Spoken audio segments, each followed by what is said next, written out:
સુરતના રેલવે સ્ટેશનમાં મોટા વિકાસની ખબર છે. અહીં 2 નવા પ્લેટફોર્મ બનાવવામાં આવી રહ્યા છે. પશ્ચિમ રેલવેના આ નિર્ણય પછી સુરતથી મુંબઈ સુધી મુંબઈની જેમ સબર્બન લોકલ ટ્રેન દોડાવવાનો પ્લાન તૈયાર થયો છે. સુરત અને મુંબઈ વચ્ચે રોજ હજારો લોકો નોકરી, વ્યાપાર અને અભ્યાસ માટે આવજા કરે છે.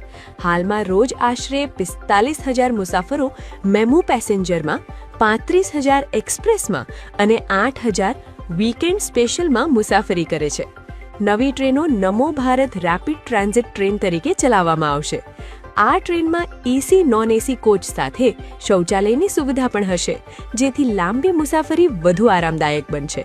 પ્રથમ તબક્કામાં બોરીવલીથી વિરાર, દહાણુ, વાપી, વલસાડ, નવસારી અને સુરત સુધી લોકલ સ્ટાઇલ સેવા શરૂ થવાની શક્યતા છે.